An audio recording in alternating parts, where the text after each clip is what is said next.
headlines, President Park will begin on Wednesday her first overseas trip of the year. She travels to India and Switzerland, where economic cooperation, particularly in high-tech areas, will top her agenda.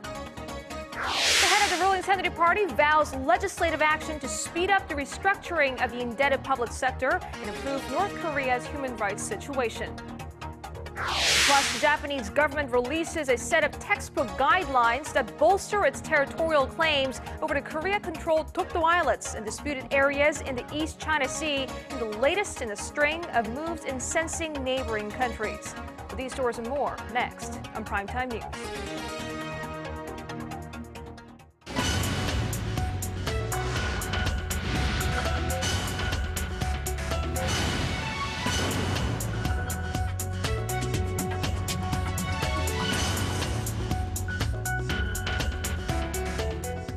Good evening and welcome to Primetime News. It's Tuesday, January 14th here in Korea. Live from Seoul, I am Yuji Hye. And I'm Sean Lim. Thank you so much for joining us. We begin with yet another move by Japan to exacerbate already soured ties with Korea. Tokyo has officially confirmed plans to revise teaching guidelines for middle school and high school students to beef up its claims over Korea's Dokdo Island. Hwang Sung-hee has the details and the response from Seoul's foreign ministry. Japan has officially confirmed it will revise educational guidelines to bolster its claims over Korea's Dokdo Island, a move Seoul has warned will further damage their already frosty ties. During a press conference on Tuesday, Japanese Education Minister Hakubun Shimomura said Tokyo will revise its teaching manuals for middle and high schools, since it's important for students to have a correct sense of Japanese territory. The minister did not elaborate on the details of the revision, but according to Japanese media, the new teaching guidelines will claim that Dokdo is illegally occupied by Korea. These manuals are often used as reference materials to certify textbooks, which means more Japanese textbooks could state incorrect territorial facts down the road. Seoul's foreign ministry slammed the move, saying Japan must drop its unjustified claims at once. Japan must immediately withdraw these unjustified claims. Let me reiterate that doing this would lay the path for friendlier ties between Korea and Japan. Dokdo has long been a thorn in Seoul-Tokyo relations, with Japan continuously laying claim to the islets in school textbooks and government reports. In its latest effort to counter Japan's territorial claims over Dokdo, the Korean government released an online video clip on New Year's Day promoting its sovereignty and said that this clip will soon be available in English and also in Japanese. Hwang Sung-hee, Arirang News. And moving now to another textbook debate, this one in the United States over what to call the body of water between Korea and Japan. School books in the United States may soon identify the sea by two names instead of one. On Monday, an Education and Health Subcommittee of the Virginia State Senate unanimously passed one of three pending bills to designate the sea as both the East Sea and the current Sea of Japan in public school textbooks. The other two pending bills contain similar stipulations and are also likely to be approved with strong bipartisan support. If passed by the full Senate, the bill will take effect on July 1st. President Park Geun-hye is set to continue her sales diplomacy drive as she embarks on a 9-day trip to India and Switzerland on Wednesday. Our presidential office correspondent Oh Jin-ju explains what President Park aims to accomplish during her state visits to the two countries. President Park will focus on promoting her vision for a creative economy and securing greater foreign investment in Korea during her trip to India and Switzerland. In India, President Park will hold bilateral talks with Prime Minister Manmohan Singh and discuss ways to further develop the two countries' cooperation in various fields, ranging from economic affairs to science and information communications technology. India is the world's second-largest market with a population of 1.2 billion and is currently moving ahead with a 5-year economic development plan that runs through 2017. The presidential office of Chung Won-tae says there is great potential in many areas for cooperation between Korea and India will be a key partner in helping Korea realize a creative economy, one of the Park administration's major goals. 특히 인도는 India is globally competitive in high-tech industries such as IT and aerospace. Korea will sign MOUs with India in the fields of science, information and communications technology and aerospace during the President's visit to strengthen cooperation, especially in sectors related to the creative economy. The President will also seek ways to upgrade the Korea-India Comprehensive Economic Partnership Agreement, which took effect in 2010, and urge the Indian government to support Korean companies, including POSCO, which has been working on a project in the Indian state of Odisha for 8 years now. President Park will be the first Korean leader to make a state visit to Switzerland.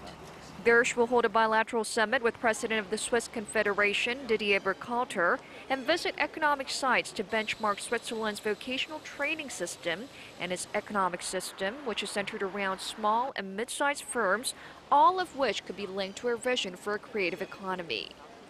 The President will wrap up her trip at the World Economic Forum in Davos, where she will meet with the CEOs of global companies such as Cisco and Siemens and urge foreign businesses to invest in Korea. Ju, Arirang News. And staying with the president, ahead of her first overseas trip this year, the Korean leader sat down for rare interviews with 2 foreign media outlets. Our Han-dan has more on how Park clarified her tough stance on pending diplomatic challenges involving North Korea and Japan. President Park Geun-hye voiced concerns over the volatile situation in Northeast Asia during an hour-long interview with CNN on Monday, pointing out that North Korea has become even more unpredictable after the arrest and execution of Kim Jong-un's uncle Jang Song-taek. She said she puts the utmost importance on national security and safeguarding the South Korean people. With regards to the political implications of the purge, the president stated that no one knows for sure at this stage whether it reflects Kim Jong-un's strength and power or his vulnerability. But she said one thing is very clear, that any North Korean provocation would be met with a very firm response, saying that further provocations have been predicted by experts at home and abroad in the coming months. President Park stressed the need to prepare for every eventuality. When asked about Japanese Prime Minister Shinzo Abe's visit to the controversial Yasukuni War Shrine, the president said she hopes to form future-oriented relations with Tokyo based on a correct understanding of history. President Park also urged Tokyo to follow through with the Murayama and Kono statements that propelled Korea-Japan relations forward in the past. The 2 statements contain official apologies for Japan's colonization and wartime atrocities. Meanwhile, in a separate interview with Bloomberg News, President Park emphasized that reunifying the 2 Koreas is vital for regional security and stated that she will work toward building a global consensus on the matter. Han-dan, Arirang News. Policy leaders may have long procrastinated on a rigorous analysis of possible unification scenarios on the Korean peninsula, but with President Park Geun-hye calling it a potential jackpot, we may see more concrete visions in the years to come. And joining us now to explore the new reunification buzzword is Dr. Bong Young-sik, Senior Research Fellow at the Asan Institute for Policy Studies. Welcome to the program. Pleased to be here. Thank you. So, Dr. Bong, what are the odds that South Korea would absorb North Korea with the principles of democracy fully intact? What conditions would make that possible, even? Well, assessing the condition in hard numbers would be almost impossible, but I would say that it's critically dependent upon what kind of path that unification would take to be achieved. Unification on the Korean Peninsula should be based upon 3 principles. Politically, it should be the liberal democracy, and economically speaking, the unified Korea should be market capitalist system.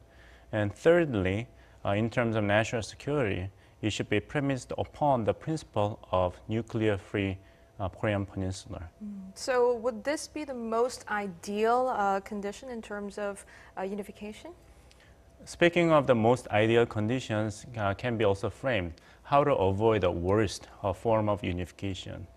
The experience of the fratricidal and extremely destructive Korean War more than 60 years ago, deeply ingrained in the hearts and minds of Korean people, on both sides of the DMZ that unification attempted by force should be avoided at all costs. That should be the starting point of any discourse on unification in Korea. Others have suggested a federation model where the two Koreas exist side by side. Would that look like the Soviet Union or like a Commonwealth? Well, that confederation model proposed by South Korea is, generally speaking, very close to the model of the European Union.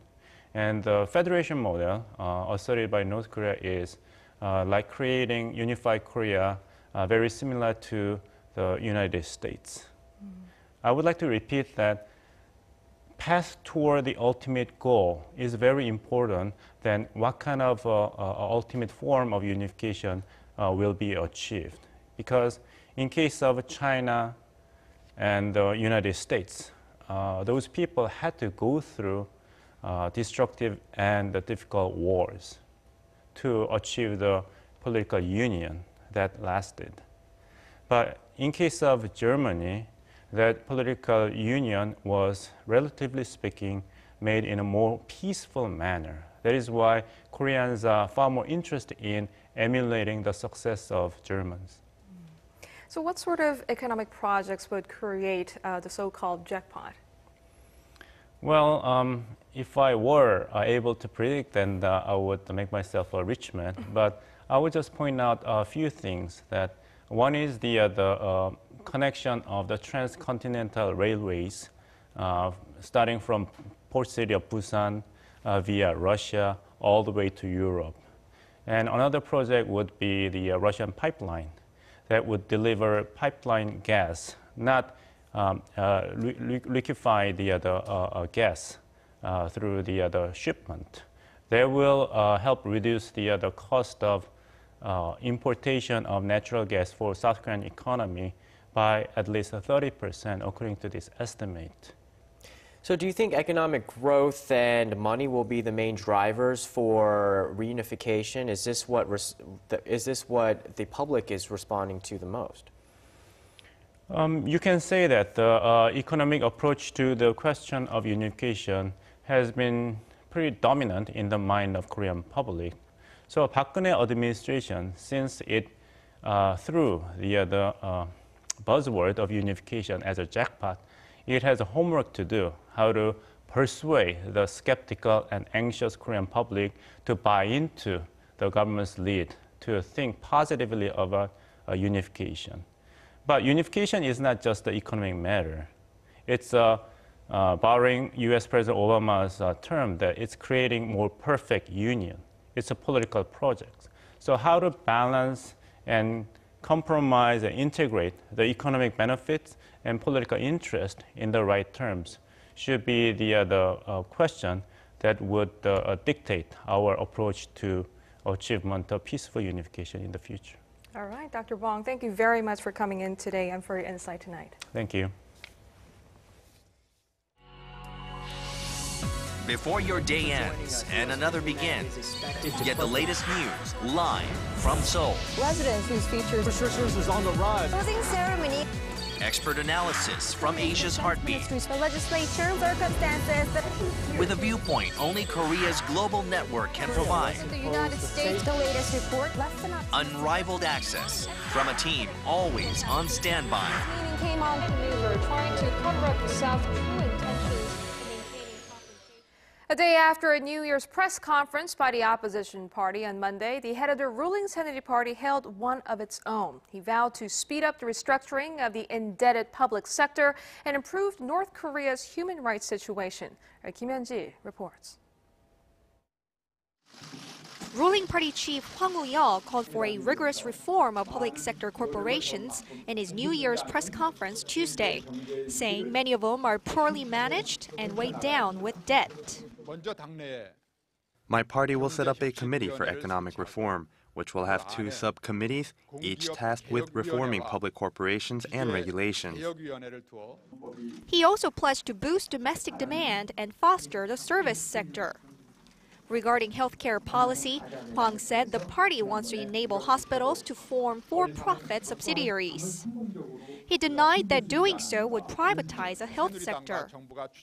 The healthcare policy my party and the government are pushing for would keep the public healthcare system centered around the National Health Insurance Service, while allowing hospitals to set up for-profit subsidiaries, such as hotels, restaurants, and funeral halls. This will allow hospitals to increase their profits and improve management. Again, this is not a privatization of medical services, nor does it have anything to do with a spike in medical fees.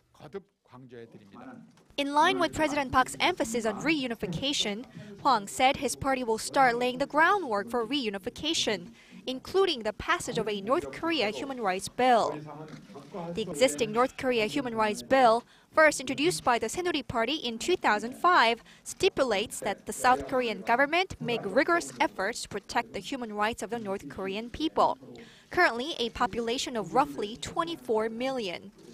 But the bill has been stuck in Parliament for years due to bipartisan differences over the content. The Democratic Party chief said on Monday that his party will soon draft a bill aimed at improving the human rights and livelihoods of North Koreans.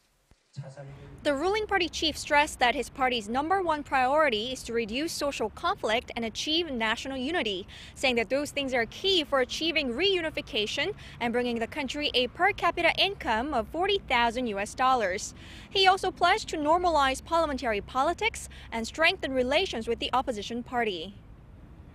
Kim Hyun-ji, Arirang News. Some welcome news on the auto front. Korea's car exports surged to a record high of almost $50 billion last year as local automakers expanded their presence in the luxury sedan market. And this year may be even better. Hwang Ji-ae reports on how Korean cars are commanding more premium prices. Korean automakers' recent drive to make inroads into the luxury car market seems to be paying off. The Trade Ministry said Tuesday that increasing sales of more expensive cars helped the nation's auto exports reach a record high of $48.7 billion last year, up more than 3% from a year earlier. The record value comes despite a fall in the number of vehicles sold overseas last year, caused largely by strikes of unionized auto workers and a weaker Japanese yen. The ministry says the average export price of Korean cars has risen nearly 40% in the past 4 years. The biggest increase in exports came from the U.S., where Hyundai Motor is stepping up its efforts to sell its luxury model Genesis.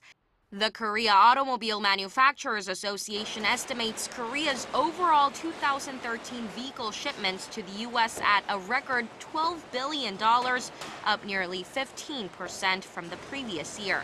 Hyundai, the world's 5th largest automaker, plans to introduce new luxury models in the U.S. this year when it aims to increase its market share there to 4.7% from 4.6% in 2013, reversing a recent trend of a fall in its presence. Hwang Ji-ae, Arirang News. Continuing on with part 2 of our 5-part series on Korea's industrial competitiveness, we look into the country's plant construction industry, which has emerged as a globally recognized exporter in recent years. Our Ji Myung-gil has this report. Korean industrial plants have built up a track record of building plants ahead of schedule without creating safety problems. That helped Korean construction companies enter a phase of steady growth since their overseas plant orders topped $60 billion in 2010. The Ministry of Trade, Industry and Energy forecasts the amount of overseas orders in 2014 to top $70 billion. Hyundai Construction and Engineering expects to win mega projects this year by diversifying its bidding areas. We expect that more than 70% of orders will come from overseas this year. Although orders from the Middle Eastern countries have been on the decline in recent years, market analysts expect new orders to emerge in the region this year on signs of the global economic recovery. Construction companies also plan to set their sights wider. Korean construction companies are planning to target the Middle East and Asia this year. They want to build a large-scale oil refinery and petrochemical plants like this one, as you can see behind me. The Korea Plant Industries Association expects the global oil refinery market to grow by 4% this year and the next. However, experts warn that although Korean construction companies have become globally competitive in oil refinery and petrochemical plant construction through massive projects in the Middle East since 1973, Korean construction companies are competing among themselves in cutthroat fashion. We are facing competition, not just among ourselves, but also from Chinese, Japanese, and European construction companies. We need to diversify our markets and focus more on technology-integrated projects, like nuclear power plants, renewable energy plants, and civil infrastructure. This year, the government plans to help finance Korean construction companies in the initial stages of the bidding process for overseas business projects and help companies expand their markets into Africa and Southeast Asia. Kim Young-gun, Arirang News.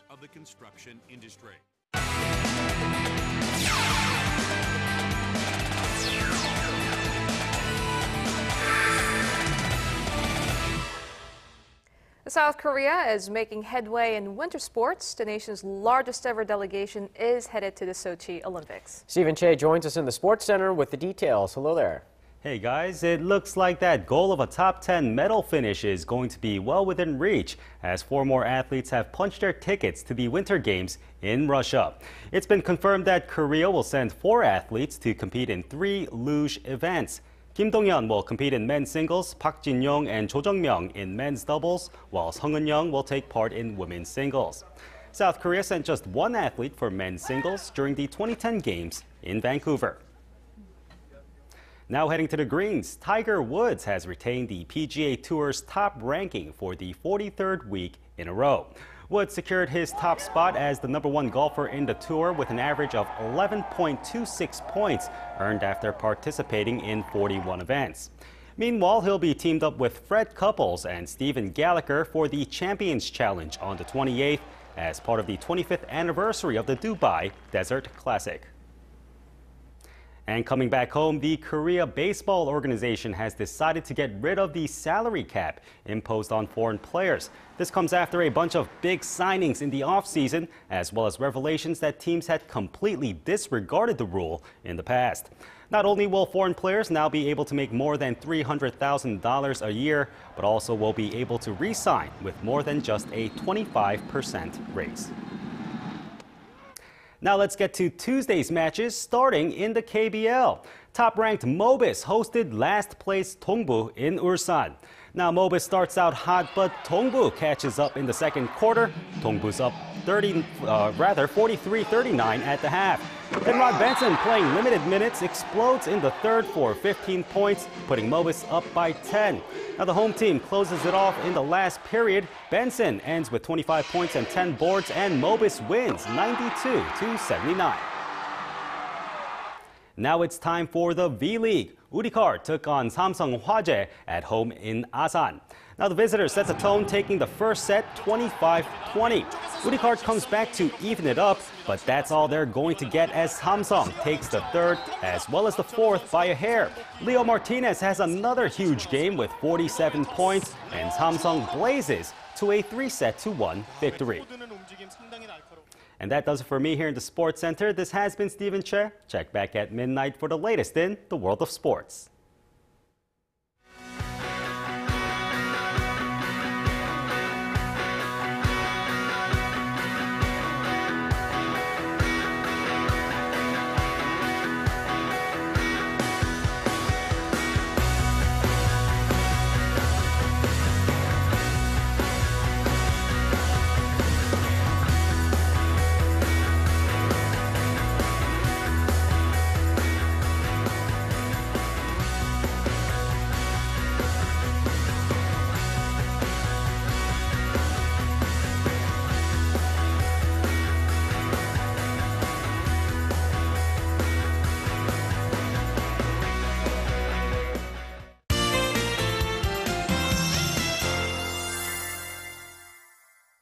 Today was colder and drier than yesterday here in Korea, but I understand we're in for a change tomorrow. For details, let's turn things over to our Kim Bo-kyung at the Weather Center. Bo-kyung, fill us in. Good evening, Sean and Chi-hye. The cold and dry conditions continue at this hour. In fact, the Gangwon-do and Gyeongsang-Bukdo provinces are both under dry weather alerts. So if you're in those regions, please keep yourselves hydrated and take extra caution with fire. Otherwise, most parts of the nation are under cold wave and dry weather watches. Currently, the nation is under the influence of a high-pressure front from China, which is why we're seeing clear skies across the map. Now, we can look forward to temperatures rising tomorrow afternoon, and numbers are forecast to remain in the seasonal average range throughout the week. The skies will be clear and sunny, so no worries of fine dust for a while. Taking a look at tomorrow's readings, Seoul makes it to 3 degrees, meanwhile Gwangju and Busan reach 5 and 7 degrees respectively. Moving on to other regions, Jeju's morning low dips to 2 degrees, all the while Dokdo and Mount Kumgang peak at 4 and -6 degrees respectively. Well, that's all I have for you this hour, but I'll be back with more updates after midnight. And that's our broadcast this Tuesday night. I'm Yoo Ji-hye in Seoul. And I'm Sean Lim. Thanks for watching. We'll see you soon.